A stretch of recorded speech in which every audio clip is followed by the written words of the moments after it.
Investment appraisal पे जारी थी। कल हमने एक क्वेश्चन किया था, practice question number 1, Larkana fabrication limited. Past papers में काफ़ी पुराना क्वेश्चन, पुराना क्या, सच बात बता देता हूँ, ये बेसिकली ACCA का past paper question, it's not CA past paper question, ACCA का पास्ट पेपर क्वेश्चन है जो यहाँ पे हमारे शामिल किया गया था। ICAP ने इसको अडॉप्ट किया हुआ है, तो हमने भी इसको प्रैक्टिस में ले लिया। अब क्वेश्चन जो है वालिका जो हमें देखना है, स्प्रिंग 18 का क्वेश्चन 2। आल्दो हमने कल छोटी सी ये 2 फार्मूला पे भी बात की थी, इसकी डिस्कशन अभी हमारी रहती है, लेकिन फिलहाल चूंकि बेसिक सी कैलकुलेशन थी, मैं इसको भी कंटिन्यू नहीं कर रहा। मैं चाहता हूँ फोकस पे फोकस करें, क्योंकि सवाल हमारा अच्छा सवाल है, तो मैक्सिमम टाइम हम इसको देंगे। अगर टाइम बच गया तो वो फार्मूला पे दोबारा बात कर लेंगे थोड़ी सी आगे ले जाने के लिए। ना बचा तो मेन हमारा है कि इस क्वेश्चन को हम अच्छे तरीके से, जो हमारे पास टाइम है उसमें इसको मैनेज करें। तो जनाब क्वेश्चन नंबर 2 हम देखेंगे, बल्कि इससे पहले कल के डिस्कशन से, कल के लेक्चर से क्वेश्चन किसी बच्चे के ज़हन में कोई क्वेरी, कोई इशू? अच्छा जी, फिर हम क्वेश्चन नंबर 2 को देखते हैं। वालिका लिमिटेड,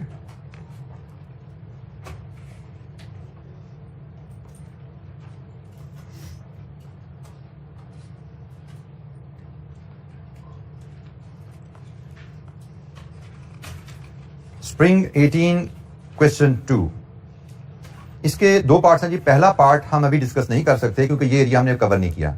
ये एरिया हमारा इसके बाद शायद अगला चैप्टर जो उसमें कवर होगा, हमारा सोर्स ऑफ फाइनेंस का जो एरिया है, फाइनेंशियल इंस्ट्रूमेंट का, आई बिलीव ये वहां पे कवर होगा। ठीक है, तो फिलहाल हमने इसको चूंकि कवर नहीं किया, इसको हम डिस्कस नहीं करें।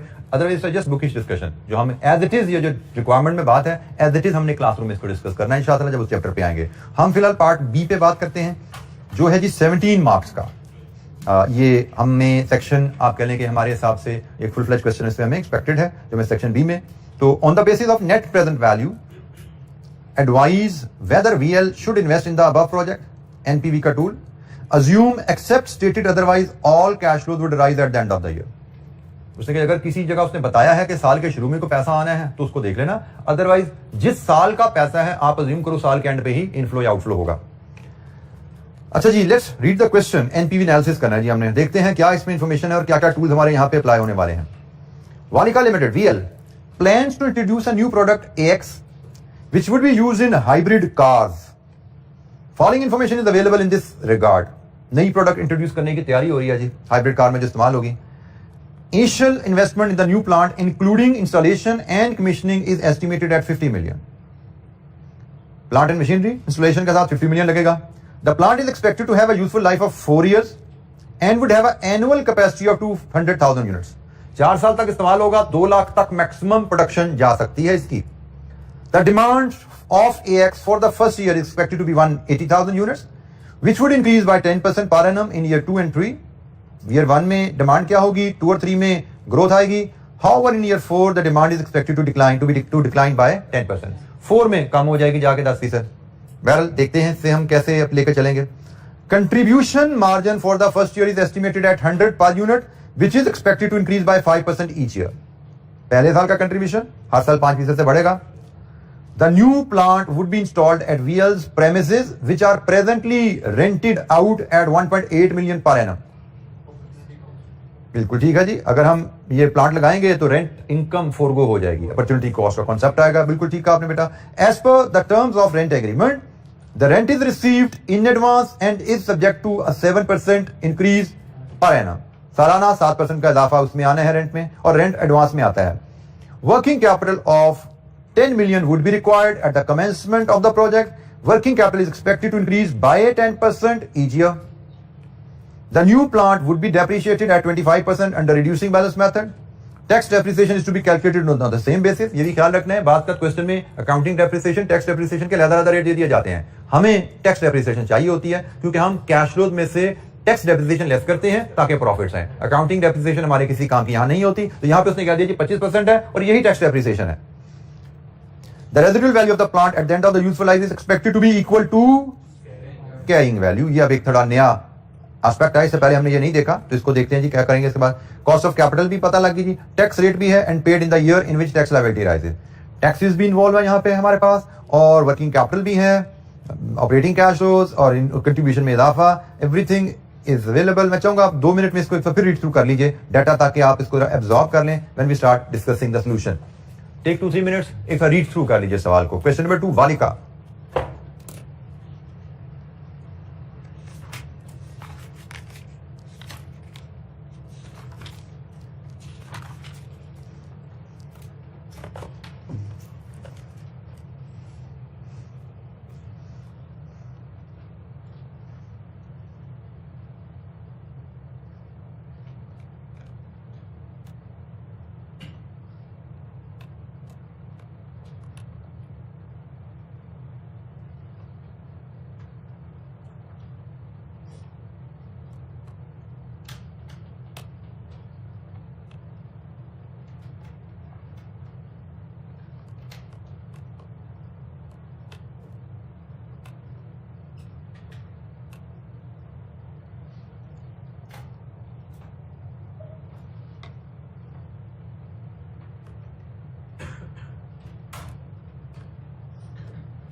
अच्छा जी, 4 ईयर प्रोजेक्ट लाइफ है, टैक्सेस सेम ईयर में पे होते हैं, इन्वेस्टमेंट जीरो में ली जाती है। इसका मतलब हमें जो कॉलम चाहिए वो 0 से 4 तक चाहिए, और चूंकि वैल्यूज सेल्स की कंट्रीब्यूशन की हर साल बदल रही हैं, तो फॉर्मेट हमारा वही रहेगा जो हर साल के कैश फ्लोज के लिए हम बनाते हैं। क्वेश्चन नंबर 2 में हमें कॉलम वाइज ऐसे पीरियड लेने हैं। तो 0, 1, 2, 3 एंड 4 ये जी हमारे पास कॉलम आ गए जिसमें हमने डाटा मैनेज करना है। 4 साल प्रोजेक्ट की लाइफ, 0 में इन्वेस्टमेंट। अच्छा जी, फिर हमने वैल्यूज कैसे प्रेजेंट करनी है। तो क्वेश्चन में वैल्यूज हमें रुपीज इन मिलियन में बताई गई हैं, तो हम रुपीज इन मिलियन में ही इनको प्रेजेंट कर लेंगे। और फॉर्मेट जो हमने सीखा था, हम जिस तरह सीक्वेंस लेकर चलते हैं, सबसे पहले हम इनिशियल कैपिटल इन्वेस्टमेंट के कैश फ्लोज ले लेंगे, 0 में इसकी इन्वेस्टमेंट आ जाएगी, और 4 साल बाद इसकी रेजिडुअल वैल्यू इसी लाइन में हम डाल लेंगे। ठीक है, फिर हम वर्किंग कैपिटल कैश फ्लोज ले लेंगे, देन हम नेट ऑपरेटिंग कैश फ्लोज लेंगे, then taxation.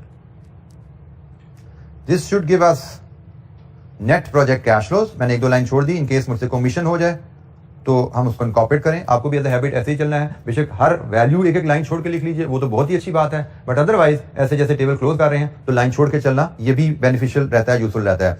Net project cash flows आएंगे हमारे पास, और इनको फिर हमने डिस्काउंट करना है। कॉस्ट ऑफ कैपिटल में बताई गई है, कितनी है जी? 10%। फिर प्रेजेंट वैल्यू आएगी, और फिर नेट प्रेजेंट वैल्यू। ये जी हमारा क्वेश्चन का कंप्लीट फॉर्मेट बनता है। Starting with initial capital investment कितनी है जी? 50 मिलियन की इनिशियल कैपिटल इन्वेस्टमेंट है, तो 50.00 आउटफ्लो 0 में।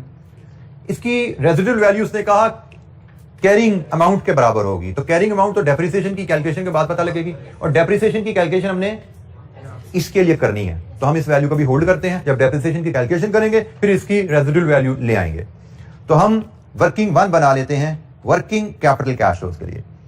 वर्किंग कैपिटल कैश फ्लोज हमने कहा था कांस्टेंट भी हो सकती है वर्किंग कैपिटल इन्वेस्टमेंट की रिक्वायरमेंट, और वेरिंग भी हो सकती है। तो यहां पे हमारी working capital requirement varying, expected to increase by 10% each year. उसने कहा जी शुरू में at the commencement of the project, शुरू में आपको 10 मिलियन चाहिए, इसके बाद 10% सालाना से आपकी रिक्वायरमेंट बढ़ेगी। हम वर्किंग 1 में इसको जब प्रेजेंट करते हैं तो हमारी जो वर्किंग होगी 3 कॉलम में वर्किंग कैपिटल कैश फ्लो की वर्किंग जाती है। एक ईयर, दूसरा कॉलम होता है वर्किंग कैपिटल रिक्वायरमेंट, और तीसरा कॉलम होता है वर्किंग कैपिटल कैश फ्लोज।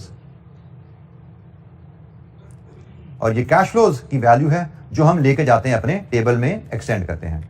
हमें कहा गया है इमीडिएटली आपको 10 मिलियन की इन्वेस्टमेंट चाहिए वर्किंग कैपिटल में, और फिर कहा गया है सालाना आपकी रिक्वायरमेंट में 10% से इजाफा आएगा, मतलब साल बाद 10 इंटू 1.1 11 मिलियन, 2 साल बाद 11 इंटू 1.1 12.10, और 3 साल बाद 12.10 इंटू 1.1 13.31, और 4 साल बाद तो प्रोजेक्ट खत्म हो जाएगा। 4 साल बाद तो हमने मशीनरी बेच देनी है, तो हमें पता है इसकी रिक्वायरमेंट 0 हो जाती है। हमने जो सीखा हुआ है कि जब प्रोजेक्ट खत्म हो जाता है तो आपकी सारी इन्वेस्टमेंट जो आपने डाली हुई है वो रिकवर करनी है, क्योंकि प्रोजेक्ट जब खत्म हो गया, आपने मशीनरी अपनी बेच दी, प्लांट ही बेच देना है, तो आपने स्टॉक क्यों रखना है अपने पास। तो ये है जी हमारी वर्किंग कैपिटल रिक्वायरमेंट, और इससे हम वर्किंग कैपिटल कैश फ्लो बनाते हैं। प्रोजेक्ट शुरू करेंगे तो 10 मिलियन इन्वेस्ट करना पड़ेगा, साल बाद 1 मिलियन मजीद इन्वेस्ट करना पड़ेगा, एक और साल बाद 1.21 मजीद इन्वेस्ट होगा, और एक और साल बाद ये 1.21 नहीं होना था क्या? ठीक है, ये 1.1 अब ये आएगा 1.21, और एंड में 13.31 की रिकवरी। इमीडिएट इन्वेस्टमेंट चाहिए, उसके बाद सालाना 10% से आपकी रिक्वायरमेंट बढ़ेगी। आपको 10 मिलियन इन्वेस्ट किया, साल बाद 11 मिलियन चाहिए होगा, 2 साल बाद 12.1, 3 साल बाद 13.31, 4 साल बाद उसने बताया नहीं, बट ये हमें पता होता है जब प्रोजेक्ट खत्म हो जाता है तो वर्किंग कैपिटल में कोई पैसा नहीं चाहिए, 0 लेते हैं। ये जनाब हमने उससे कैश फ्लोज निकालिए, इन कैश फ्लोज को हमने ऊपर टेबल में फीड करना है। Any question?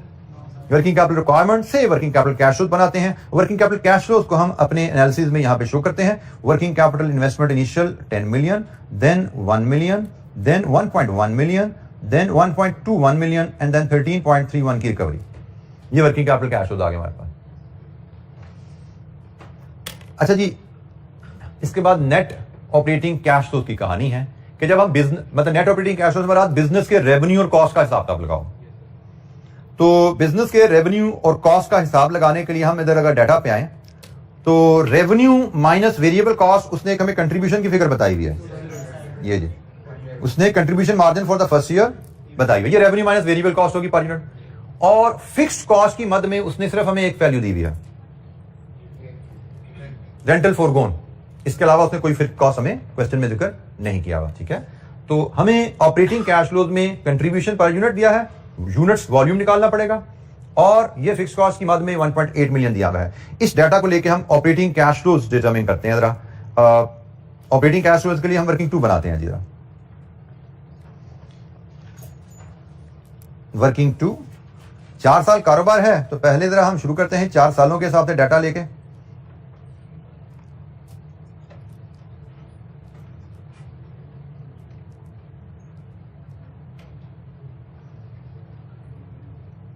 One, two, three, 4। अच्छा जी, हमें एनुअल कंट्रीब्यूशन चाहिए। एनुअल कंट्रीब्यूशन हमारा क्या होगा?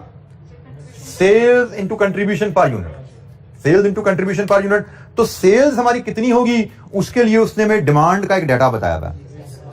उसने हमें कहा है पहले साल डिमांड होगी 180,000 यूनिट्स, और इसके बाद ग्रोथ है, इंक्रीज है सालाना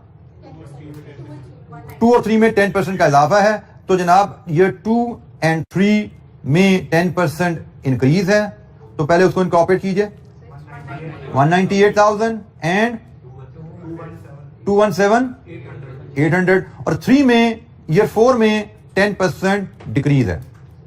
तो इंटू 0.9 कीजिए, इंटू 0.9 कीजिए 196,020। ये है डिमांड।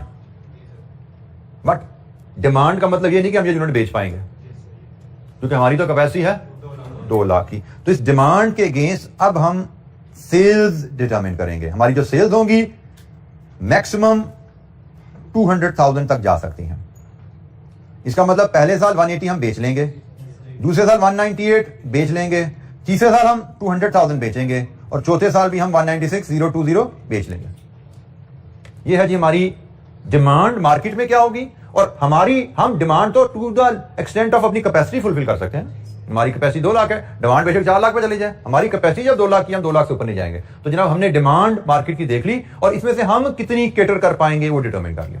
तो सेल्स आ गई हमारे पास।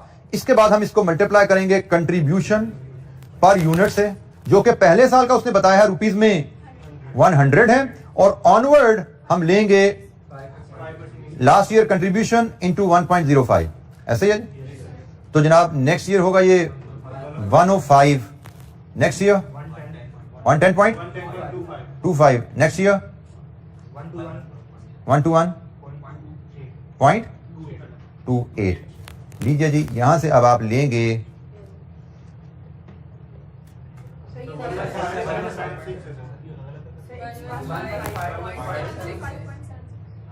लास्ट में 115.76। अच्छा जी, ये हमारे पास डिमांड से सेल से कंट्रीब्यूशन पर यूनिट किया, तो जी हमें मिलता है यहां पे एनुअल कंट्रीब्यूशन।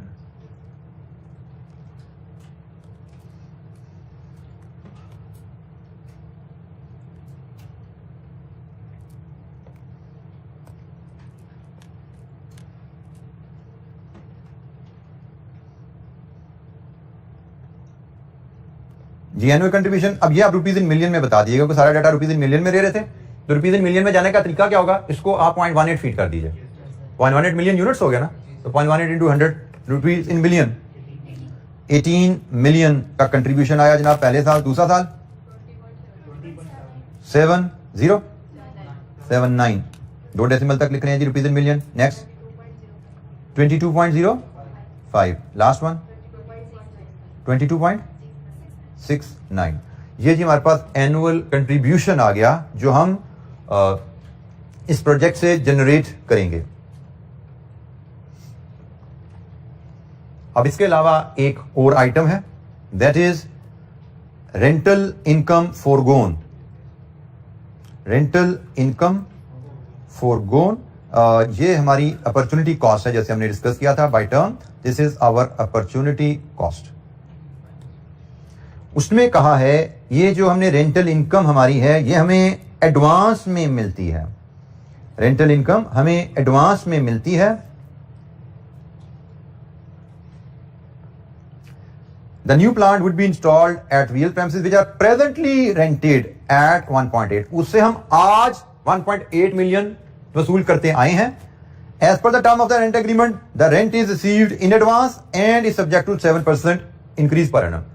अभी तक हमने रेंट वसूल किए हैं 1.8 पर एनम के हिसाब से, अभी तक हमने 1.8 के हिसाब से वसूल कर लिया, अगले साल 7% इसने बढ़ना है, तो नेक्स्ट ईयर तो 1.8 इंटू 1.07 ये आएगा रेंटल, और वो वसूल करना हमने एडवांस में, मतलब आज। तो जैसे दोबारा सुनिएगा, अभी तक हम 1.8 मिलियन के हिसाब से रेंट वसूल करते आए हैं, प्रेजेंटली 1.8 के हिसाब से वसूल करते आए हैं, सालाना 7% से बढ़ता है, मतलब अगले साल का रेंट 7% ज्यादा होगा, लेकिन रिसीव होता है एडवांस में।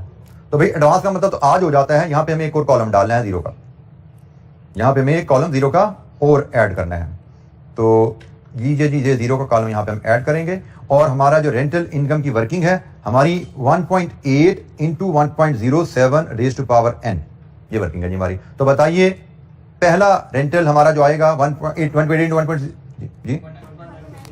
1.9, 2 डेसिमल पर हैं तो 1.93 ये कॉस्ट आ गई। Next 1.07, 06, next 21, next 2.36, that's it. 4 साल पूरे हो गए ना हमारे, पहले साल के शुरू में आया, दूसरे साल के शुरू में, तीसरे साल के शुरू में, और चौथे साल के शुरू में। चौथे साल के शुरू का मतलब 3, ये पहले साल का किराया, दूसरे साल का, तीसरे साल का, चौथे साल का, 4 साल बिजनेस है, 4 साल का किराया हमने अपॉर्चुनिटी कॉस्ट में डाल दिया जो हम लूज करने जा रहे हैं। तो जनाब यहां से अगर आप इसका सम ले लें तो ये है आपके नेट ऑपरेटिंग कैश फ्लोस। तो 0 में 1.93 है, 1 में 15.94 है, इनफ्लो जी 18.58 है, 19.69 और ये 22.69, ये जी हमारे पास नेट ऑपरेटिंग कैश फ्लोस की फिगर आ गई। क्या बोला बेटा आपने? ये क्या चीज है? हमें चाहिए नहीं भाई इसका टोटल, हम क्यों टोटल करें? हमने तो हर साल का कैश फ्लो है, हर साल के कैश फ्लो को, ये वर्किंग हमने बनाया ना, वर्किंग 2, हर साल के कैश फ्लो को हमने यहां फीड करना है। तो हमारा पहला कैश फ्लो है 0 में 1.93, दूसरा कैश फ्लो है 15.94, तीसरा कैश फ्लो है 18.58, चौथा कैश फ्लो है 19.69 और आखिरी कैश फ्लो है 22.69। Net operating cash flow year wise हमने कैलकुलेट किया, यहां हमने फीड कर दिया। जी बेटा उसने कहा, जुमला दोबारा पढ़ लेते हैं हम। आपका कहना है 0 में 1.8 क्यों नहीं लिया हमने, 0 में हमने 1.93 क्यों लिया? क्वेश्चन में कहता है प्रेजेंटली रेंट 1.8 आप ले रहे हैं, प्रेजेंटली मतलब जो साल गुजरा है उसने आपने 1.8 लिया रेंट। अब तो अगले साल की कहानी है ना, पिछला साल गुजर गया, एक साल गुजर गया, उसका आपने 1.8 रेंट ले लिया। अब क्वेश्चन यह है कि अगले साल हमने रेंट वसूल करना है या प्लाट लगाना है? अगले साल हमने रेंट वसूल करना है या प्लाट लगाना है? तो अगले साल हमें 1.8 तो नहीं आना, क्योंकि प्रेजेंटली 1.8 है, अगले साल तो 7% इजाफे के साथ आना है, आना एडवांस में। अगले साल का रेंट 1.8 में 7% इजाफे के साथ डिटरमिन किया जाएगा, लेकिन आना एडवांस में। तो पहले साल का रेंट साल के शुरू में 0 में आना है, लेकिन 1.8 नहीं आना, 7% इजाफे के साथ आएगा। ठीक हो गया? तो ये जनाब हमारे ऑपरेटिंग कैश फ्लो हमने ले लिए। जी नहीं क्वेश्चन, कोई सवाल यहां तक? अच्छा, जब हमें टैक्सेशन को वर्कआउट करना है, अब इस तरह तवज्जो चाहिए होगी क्योंकि इसमें इस सवाल में एक एडिशनल एडजस्टमेंट है। हमने तो वैसे टैक्सेशन के लिए बात जो सीखी थी ना, हमने कहा था जी नेट ऑपरेटिंग कैश फ्लो जो है वो हमारी cash revenue minus cash cost होती है। ये हमारा एक तरह का कैश प्रॉफिट है। हमने कहा जी कैश प्रॉफिट में से डेप्रिसिएशन लेस कर दो तो टैक्सेबल प्रॉफिट आ जाता है। ये हमारी डिस्कशन, जिसके बाद हम आगे चल पड़ते हैं। लेकिन इस कैश प्रॉफिट की कैलकुलेशन में एक एनोमली है। ये खर्चा पहले साल का है, मतलब प्रॉफिटेबिलिटी के लिहाज से, अक्रूवल के लिहाज से ये खर्चा पहले साल का है, लेकिन यहां पे 0 में आ रहा है। तो कैश फ्लो के लिहाज से ये ठीक पड़ा हुआ है। कैश फ्लो मेथड कहता है जब जितना पैसा आए शो करो, जब जितना पैसा जाए शो करो। लेकिन प्रॉफिट्स की जब बात करते हैं तो प्रॉफिट्स तो कैश फ्लो बेसिस पे ना चलता, वो तो अक्रूवल बेसिस पे चलता है। रेंटल बेशक ये कॉस्ट हमारी जीरो में हमें बियर करनी पड़ी है, लेकिन ये किस पीरियड की कॉस्ट है? 1 की। ये किस पीरियड की कॉस्ट है? कैश फ्लो के हिसाब से ये ठीक है, लेकिन प्रॉफिट की कैलकुलेशन के हिसाब से ये वैल्यूज ठीक जगह नहीं पड़ी। नॉर्मली अगर ये टाइमिंग का मसला ना होता, हमें सिर्फ डेप्रिसिएशन लेस करनी थी, प्रॉफिट आ जाना था। लेकिन इस टाइमिंग के मसले को भी अब हमें देखना पड़ेगा। ये एक एडिशनल कॉम्प्लिकेशन यहां पे आ जाती है कि अभी टाइमिंग जो है यहां पे डिफरेंट है। तो टाइमिंग के मसले को हल करने के लिए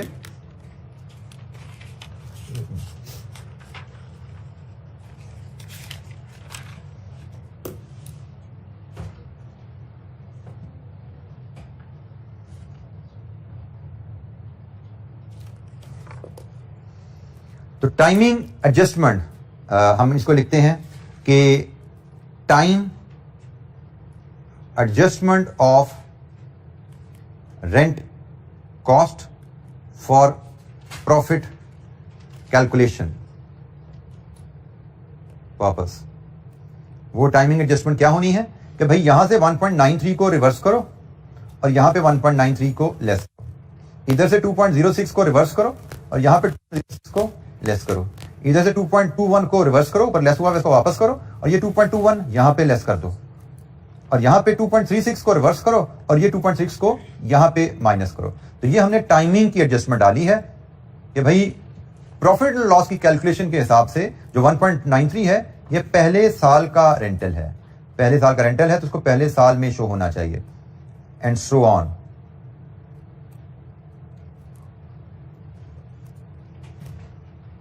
cash flow point of view से ये बात ठीक है, हमने यहां पे मेजर की, इसको हमने अपने आंसर में काउंट फॉर कर दिया। लेकिन जब हम प्रॉफिट की तरफ जा रहे हैं तो फिर ये भाई कैश बेसिस नहीं अक्रूवल बेसिस चाहिए। तो हम कर क्या रहे हैं, इस 193 को हम यहां पे कैंसिल आउट कर रहे हैं प्रॉफिट की कैलकुलेशन के लिए, इस 2.06 को हम यहां पे कैंसिल आउट कर रहे हैं प्रॉफिट की कैलकुलेशन के लिए, इस 2.21 को हम प्रॉफिट की कैलकुलेशन के लिए यहां पे कैंसिल आउट कर रहे हैं, ये 2.36 यहां पे कैंसिल आउट हो रहा है, ये आउटफ्लो था इसको रिवर्स किया और प्रॉफिट के लिए ये कॉस्ट इस पीरियड की है एंड सो ऑन। अब cash flow point of view से काम हमारा हो गया था, अब हम प्रॉफिट की कैलकुलेशन में जा रहे हैं तो हमें इसकी एक एडजस्टमेंट इस अंदाज में शो करनी पड़ेगी। ये एडजस्टमेंट आएगी, इसके बाद हम लेस करेंगे टैक्स डेप्रिसिएशन, हमें मिलेगा टैक्सेबल प्रॉफिट और टैक्सेबल प्रॉफिट पे हम टैक्स कैलकुलेट करेंगे। क्या रेट है जी टैक्स का? 30%।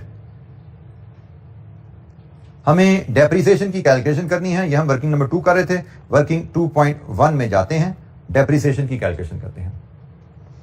डेप्रिसिएशन की कैलकुलेशन से ही हमें रेजिडुअल वैल्यू भी असर्टेन करनी होगी, इसकी इंप्लीकेशन क्या बनती है उसको भी देखते हैं अभी हम। हमने सीखा वह है कि हमारी डेप्रिसिएशन की वर्किंग 2 कॉलम में बनती है।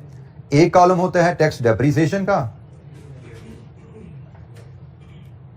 एक कॉलम होता है ईयर ऑफ डेप्रिसिएशन का।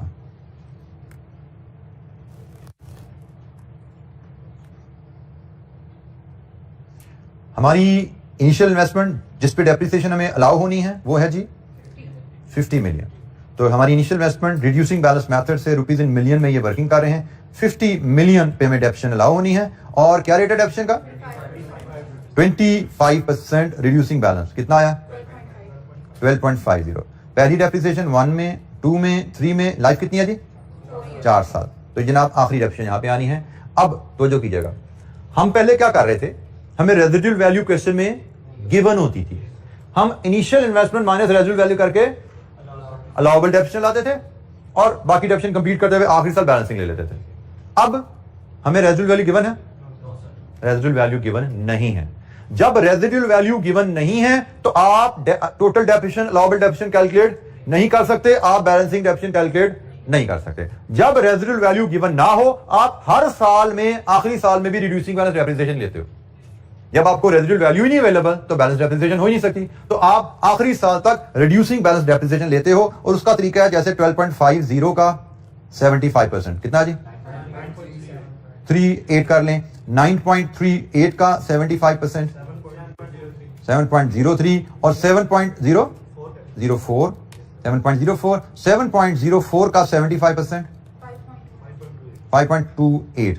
अच्छा जी, ये हमारी डेप्रिसिएशन है जो हम चार्ज करेंगे। तो ये जनाब टोटल डेप्रिसिएशन चार्ज कितनी आई जी, सम कीजिए इनका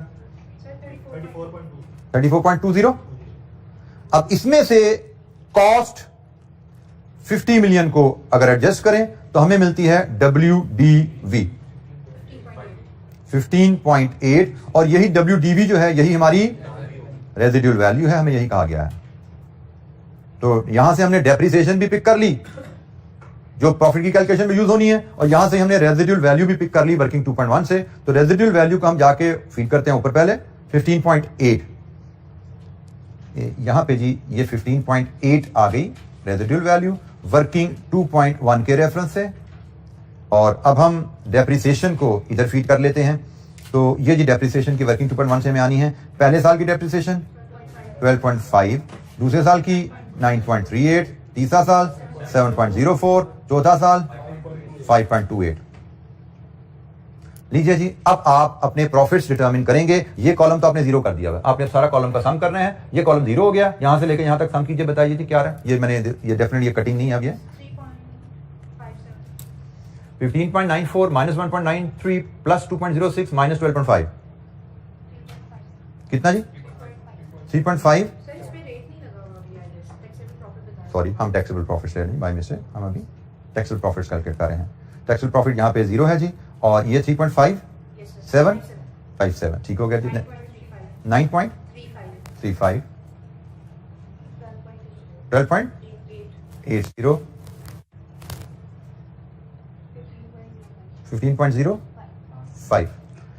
अब इस पे ये हमारी टैक्सेबल प्रॉफिट्स आ गए हैं। इस पे 30% के हिसाब से हम कैलकुलेट कर सकते हैं टैक्स 1.07,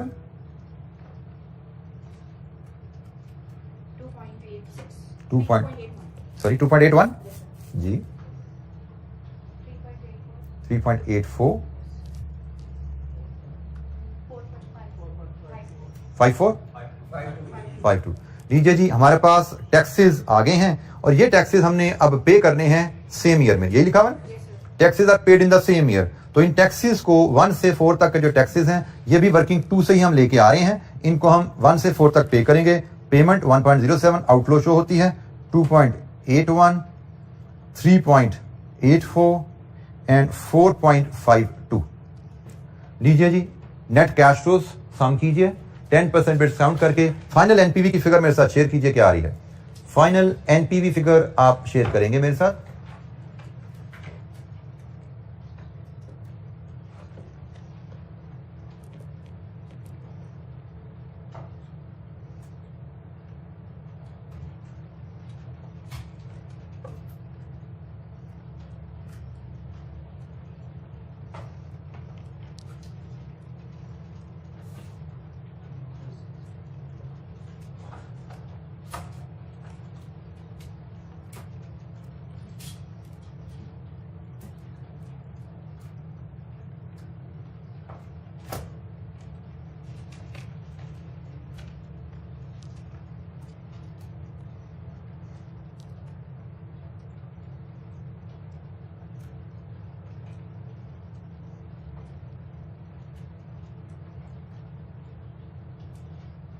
एनपीवी की फिगर आप मुझसे शेयर करेंगे। फाइनल एनपीवी क्या आ रही है कंप्लीट करते हुए कैलकुलेशन को।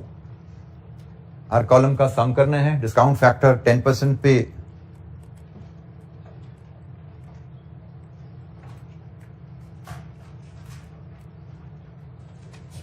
ये जो फैक्टर टेबल से हम कॉपी पेस्ट करते हैं, और present value then net present value.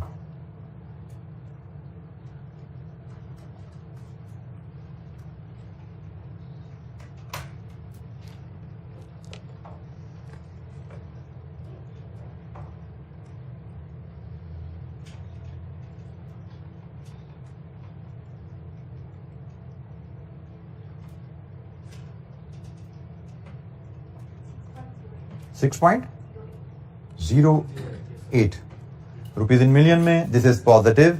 हमसे कहा गया था on the basis of present value, net present value, advise. तो हमें यहाँ पे डिसीजन भी देना है, सिर्फ पॉजिटिव एनपीवी कैलकुलेट करके बात खत्म नहीं। उसने एडवाइस मांगी है। Since project has positive NPV should be undertaken.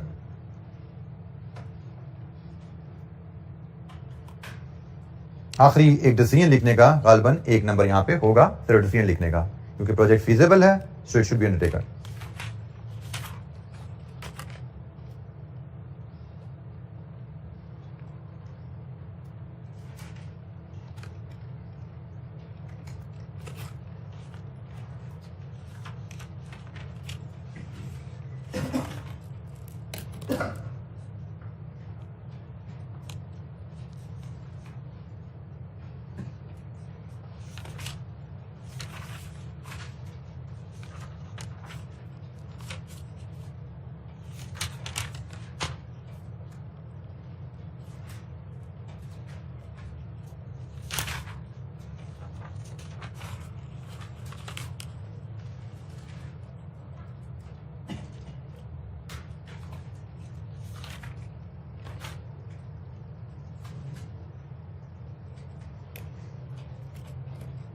अच्छा जी, इसका जो आंसर एग्जामिनर ने आपको दिया हुआ, उसकी प्रेजेंटेशन जैसे मैंने आपसे पहले ही कहा था, डिफरेंट अंदाज में चीज़ों को प्रेजेंट किया जा सकता है, तो उसकी प्रेजेंटेशन बिल्कुल ही हमारे से डिफरेंट है. उसने चीज़ों को बिल्कुल डिफरेंटली प्रेजेंट किया, लेकिन जैसे मैंने कहा कि आपने इसकी प्रेजेंटेशन को फॉलो नहीं करना, जवाब निकाला, जब मैच कर गया तो आपको जरूरत नहीं है उसने ऊपर क्या किया, क्योंकि आप इसकी वैल्यूज अपने आंसर से वैल्यूज को मैच करने जाओगे ना पीछे तो मुश्किल होगी, आपको दिक्कत होगी, कई वैल्यूज आपकी मैच नहीं करेंगी, कुछ करेंगी कुछ नहीं करेंगे. We don't have to worry about that. हमारा आंसर ठीक आ गया है, that's it. काउंटिंग का फर्क हो सकता था, 6.09 या 6.07 भी हो सकता था, वो भी ठीक है, उसका भी कोई मसला नहीं है. ये तुम्हारा बिल्कुल परफेक्ट मैच आ गया, तो कोई इशू हमें इसमें नहीं हुआ. तो इसलिए आपको कहा जाता है कि फॉर्मेट्स को आप ना सीखा कीजिए. इसने सारी वर्किंग अजीब डिफरेंट वे से की हुई है, क्योंकि हर 1-2 साल बाद एग्जामिनर बदल जाता है, तो एग्जामिनर बदलता है तो अपने हिसाब से सोल्यूशन करता है. तो हमें different methods, ways of presentation सीखने की जरूरत नहीं है. हमें एक प्रेजेंटेशन मेथड जिससे हमारा मामला हल होता है, हम उसी को लेकर चलेंगे. जैसे मैंने आपसे ये सवाल जिस फॉर्मेट पे भी शेयर किया, हमारे सारे सवाल इसी फॉर्मेट पे ही हुआ करेंगे. Initial investment, working capital cash flow, net operating cash flow, taxation, यही लाइन आइटम हुआ करेंगी, और इनके लिए हम वर्किंग अलग किया करेंगे. स्टैंडर्ड हमारी वर्किंग होगी net operating cash flow, taxation की, जैसे हमने अभी देखी थी. वर्किंग कैपिटल कैश फ्लो की वर्किंग भी हमने सीखी हुई है, और इनिशियल इन्वेस्टमेंट में हमें सिर्फ रेजिडुअल वैल्यू की कभी वर्किंग जरूरत पड़ सकती है, बाकी ये वैल्यू तो अवेलेबल होती है. तो हम इसी फॉर्मेट पे सारे सवाल इंशाअल्लाह हल कर रहे होंगे. जी, कोई सवाल? कैपिटल इन्वेस्टमेंट अप्रेजल के एग्जामिनर क्वेश्चन को हमने देखा, वॉलिका, ये एक अच्छा कंप्रीहेंसिव क्वेश्चन था. और फिर मैं इसमें कहता हूं, अगर हमसे कोई गलती अगर हो सकती थी सवाल में तो क्या थी? शायद हमें ये रेंट की ये ट्रीटमेंट करनी ठीक ना आती, यही गलती हो सकती है. यहाँ पे 1.8 ले लेते जो हमें पढ़ने में लगा, शायद यहाँ पे 1.8 ले लेते, शायद टाइमिंग एडजस्टमेंट ना कर पाते. तो भाई 1 नंबर, 2 नंबर, 3 नंबर, कोई बात नहीं. सवाल पूरा किया हुआ है आपने, एनपीवी तक गए हुए हो, तो मैक्सिमम 3 नंबर काट लेगा आपके. 17 में से 14 आपको देगा, which is a very good score. कि आपको एग्जाम में एक कंप्रीहेंसिव 17 नंबर का सवाल, जो एक लेंथी सवाल है, उसमें आपके 13-14 नंबर आ जाए तो ये बहुत अच्छा स्कोर है. बट ये स्कोर तभी तक अच्छा है जब तक आप सवाल कंप्लीट करने की आदत डालोगे. पूरा करना है भाई. चीज समझ नहीं आ रही, स्टेप समझ नहीं आ रहा, कोई बात नहीं, टेंशन नहीं लेनी कोई चीज समझ नहीं आ रही तो. क्योंकि जैसे जैसे एडवांस लेवल पे जाते हो, जैसे आप कैफ की फर्स्ट स्टेज से आप मिडिल या तकरीबन लास्ट स्टेज पे पहुंचे हुए हो, तो फिर यहां से आपने सीफैप में जाना है. जैसे जैसे एडवांस स्टेज पे जाते हो, वैसे वैसे आपकी अंडरस्टैंडिंग और एग्जामिनर की रिक्वायरमेंट में गैप आता रहता है, एरर रेट आपका बढ़ता जाता है. मे बी आप कैफ 1-2 लेवल पे हो, वहां पे आपकी जो परफॉर्मेंस है 80-90% शायद निकलती हो, 70% निकलती हो टेस्ट में, क्लास या घर पे. यहां पे परफॉर्मेंस ऐसा ऐसा नीचे आनी शुरू हो जाती है, क्योंकि more values, more treatment you may not be able to comprehend in the exam, क्योंकि चीजें एडवांस जा रही हैं. एग्जामिनर के पास रूम आ जाता है चीजों को कॉम्प्लिकेट करने का. तो मोर चांसेस आर देयर कि एग्जाम में आप कुछ ट्रीटमेंट्स, ज्यादा ट्रीटमेंट पिक ना कर पाओ बनिस्बत कैफ 1 के, कैफ 3 के मुकाबले में. यहां पे there will be more treatment you will not be able to pick. BFD में there will be more treatment which you may not be able to pick, कि भाई क्या करना है. तो इसलिए बी प्रिपेयर्ड. कभी हमें परफेक्ट सोल्यूशन नहीं आता होगा हर एग्जाम में. हमारा काम परफेक्ट सोल्यूशन करना नहीं है, कंप्लीट सोल्यूशन करना है. जितना ठीक है कोई बात नहीं, मोर देन एनफ होगा पास करवाने के लिए. हमें 60-65-70% आराम से ले पाएंगे हम. एक अगर आप रीजनेबल प्रिपेयर्ड बच्चा है और एग्जाम में अच्छी तरह सवाल को पढ़ के जो आता करता जाए, जो नहीं आता उसकी असम्पशन लेता जाए, 60-70 स्कोर बड़े आराम से निकलता है हमारा यहाँ पे परसेंट स्कोर निकलता है न्यूमेरिकल पेपर में. जी जनाब, एनी क्वेश्चन, कोई सवाल? अच्छा, ये क्वेश्चन हमने देख लिया. अब हम दोबारा कल एक जो हमने बेसिक थी वो कैलकुलेशन देखी थी, पेज 28 पे हमने जो इलस्ट्रेशन देखी थी, हम दोबारा उसकी तरफ चलते हैं और कुछ कैलकुलेशंस वहां से मजीद परफॉर्म कर लेते हैं. हमने कल ये 2 एग्जांपल देखी थी फाइनल वैल्यू ऑफ एन्युटी के लिए. ये 2 फार्मूलाज हमारे पास है जी. अगर ऑर्डिनरी एन्युटी है तो उसकी फ्यूचर वैल्यू कैसे ली जाती है, और अगर एडवांस एन्युटी है तो उसकी फ्यूचर वैल्यू लेने का तरीका क्या है। अब ये जो कॉन्सेप्ट होता है फ्यूचर वैल्यू ऑफ एन्युटी का, ये कॉन्सेप्ट यूज किया जाता है सिंकिंग फंड की कैलकुलेशन में। सिंकिंग फंड के एनालिसिस में ये कॉन्सेप्ट यूज किया जाता है। हाउ सिंकिंग फंड में ये जो फार्मूलाज हमने सीखे ये कैसे हेल्प करते हैं उसके लिए हमारे पास ये कुछ एक्टिविटीज हैं छोटी छोटी।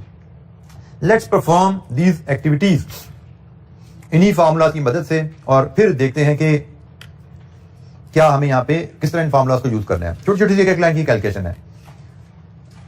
Activity number 1, what will be the balance on the account at the end of the 10 years of period. 10 साल बाद हमारे अकाउंट में बैलेंस क्या होगा, मतलब फ्यूचर वैल्यू में जानना है। A man wants to save to meet the expense of his son going to university. बच्चे की यूनिवर्सिटी के खर्चे के लिए पैसा इकट्ठा करना चाहते हैं। He intends to put 50,000 into a saving account at the end of each of the next 10 year. हर साल के एंड पे 50,000 डालेगा और अकाउंट पे इंटरेस्ट आता है 7%। तो जनाब हमें उसने कहा 10 साल बाद अकाउंट में कितने पैसे इकट्ठे होंगे। हर साल 50,000 जमा होने हैं, दिस इज एन्युटी। हर साल के एंड पे जमा होने हैं, दिस इज नॉर्मल एन्युटी। 10 साल बाद बैंक में कितने पैसे पड़े होंगे, फ्यूचर वैल्यू ऑफ एन्युटी। ठीक है जी। तो future value of normal annuity का फार्मूला है जी ये हमारे पास। Future value of normal annuity का फार्मूला हमारे पास है। तो इसमें अगर हम वैल्यू फीड करें, 50,000 जमा कराने हैं हर साल, 7% पे जमा कराने हैं, 10 साल जमा कराने हैं जनाब 0.07। तो बताइए 10 साल में कितना पैसा इकट्ठा होगा, 6,822। लीजिए जी 10 साल में ये पैसा इकट्ठा हो जाएगा। Basic formula future value of normal annuity का। ये फार्मूलाज आपको याद रखने हैं। एग्जाम में आपको दोनों फार्मूला से कोई ना कोई यूज करने की जरूरत पड़ सकती है। Example number 2, a proud grandparent wishes to save money to help pay for his newborn granddaughter's wedding. He intends to save 50,000 every 6 months. अब साल की जगह 6 मंथ आ गया है। For 18 years starting immediately. फौरन आज से शुरू करनी है सेविंग। हर 6 महीने बाद 18 साल तक सेविंग करता रहेगा। The account pays interest of 6% compounded semi-annually every 6 months. What will be the balance on the account at the end of 18 years? 18 year के बाद अकाउंट में बैलेंस क्या आएगा। अच्छा जी, इसके लिए हमें फार्मूला पहले तो लेना है।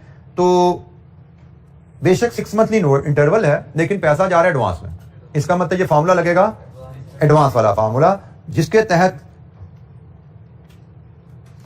तहत future value of annuity is x 1 plus r raised to power n minus 1 over r और 1 प्लस r। ये एडवांस एन्युटी का फार्मूला है। ठीक है जी। हम प्रैक्टिस क्वेश्चन सेकंड इसका कर रहे हैं जी पार्ट।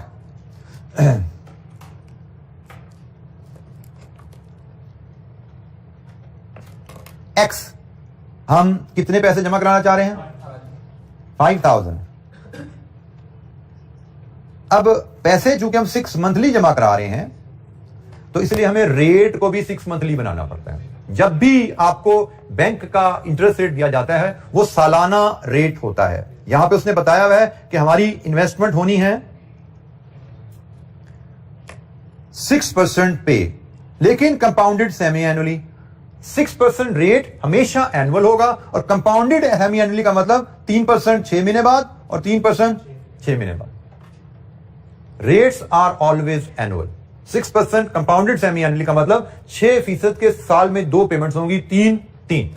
तो जब हमारे कैश फ्लोज की फ्रीक्वेंसी 6 मंथली है तो जनाब हमारा आर भी इस केस में फिर 6/2 3% बन जाएगा।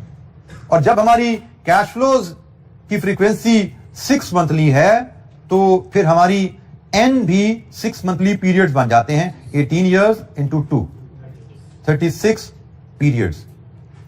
तो ये फार्मूला में अगर तो कैश फ्लोज एनुअल है तो r annual rate, n number of years है।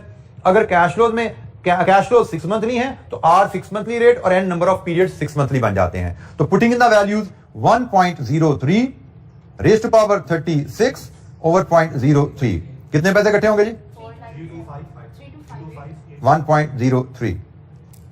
फार्मूला पूरा 1 प्लस आर जी।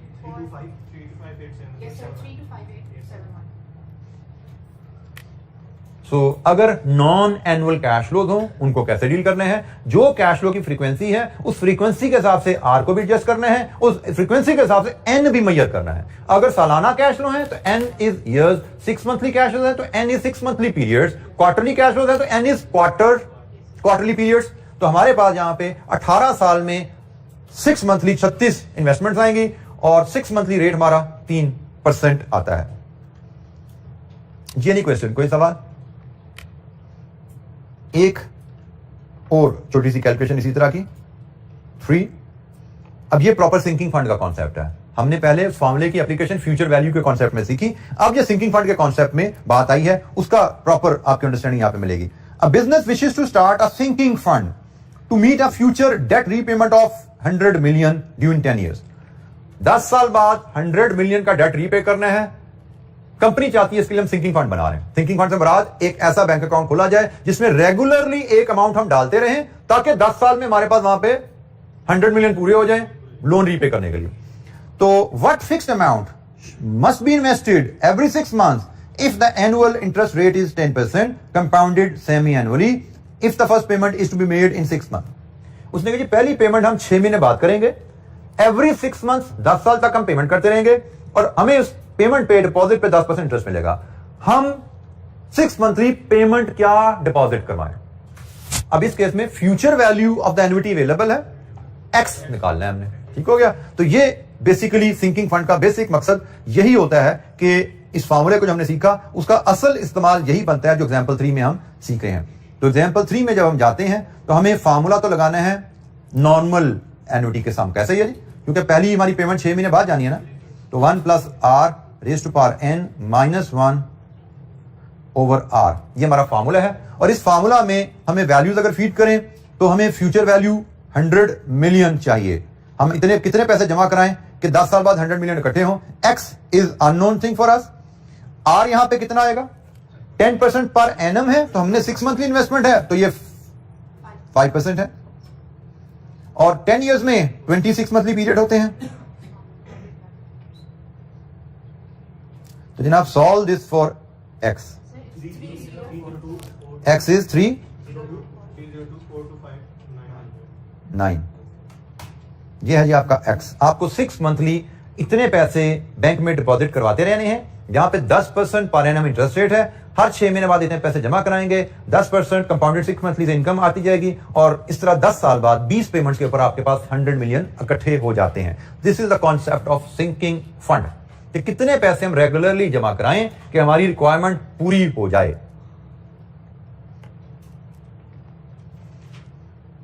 एक मैं आपको छोटी सी एक्टिविटी देता हूं सिंकिंग फंड की, इसको सॉल्व कीजिए। सम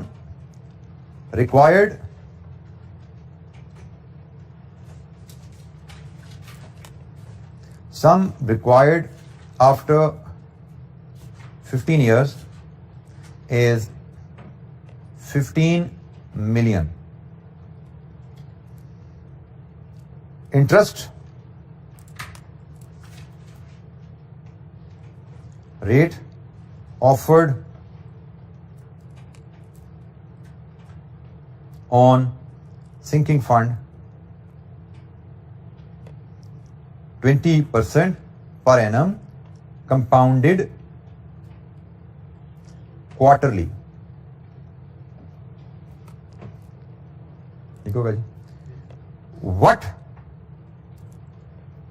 quarterly investment should be made starting immediately to meet fund requirement in 15 years। आपको 15 साल बाद 15 मिलियन चाहिए। सिंकिंग फंड पे इंटरेस्ट रेट आपको 20% ऑफर होता है, कंपाउंडेड क्वार्टरली। आप क्वार्टरली इन्वेस्टमेंट करना चाहते हो, इमीडिएटली शुरू होगी इन्वेस्टमेंट। कितनी क्वार्टरली इन्वेस्टमेंट करें कि 15 साल में आपका पैसे पूरे हो जाएं? जी आपने एक्स सॉल्व किया 40403। जी वेरीफाई कीजिए। ये इक्वेशन बनती है आपकी 15 million is equal to x 1.05 raised to power 60 over 0.05 minus 1 into 1.05. इसको x के लिए सॉल्व करें 40403. ठीक हो गया जी. सिंकिंग फंड का कॉन्सेप्ट क्या है? फ्यूचर वैल्यू ऑफ एन्युटी के फार्मूला को लेके सिंकिंग फंड कैलकुलेशंस की जाती हैं. इस चैप्टर में थोड़ी सी एक 15-20 मिनट की डिस्कशन और है. सिंकिंग फंड को रिलेटेड एक छोटी सी कैलकुलेशन और है. अल्टरनेटिव मेथड से सिंकिंग फंड की पेमेंट निकालना, तो वो हम इंशाअल्लाह जब मिलेंगे ईद के बाद मंडे को तब देखेंगे. और मेनली 15 मिनट डिस्कशन, उसके बाद पास पेपर क्वेश्चन ही हैं, 5-6 हमारे पास क्वेश्चन और है हमारे एजेंडे में, उनको हम डिस्कस कर रहे होंगे. तो अभी फिलहाल हम इस चीज को इस पॉइंट पे क्लोज कर रहे हैं. और अब इंशाअल्लाह हमारी मुलाकात ईद के बाद होगी और रिजल्ट के भी बाद होगी. ठीक है इंशाअल्लाह. तो बहुत बहुत नेक तमन्नाएं आपके लिए, दुआएं आपके लिए, आपके रिजल्ट के लिए. अल्लाह ताला आप सबको बहुत ज़्यादा कामयाबियां दे और आप सबको मेरी तरफ से एडवांस में ईद मुबारक. इंशाअल्लाह अब हम ईद के बाद 9 मई को मंडे को मिलेंगे. ठीक है जी. और मंडे को मिलेंगे तो ट्यूसडे वेडनेसडे 2-3 दिन में हमारी ये प्रैक्टिस क्वेश्चन जो हैं, जो हमने प्लान किए हुए हैं, इनको हम कंप्लीट करके आगे मूव कर रहे होंगे. ठीक है जी. Thank you very much. अस्सलाम वालेकुम. अल्लाह हाफिज़.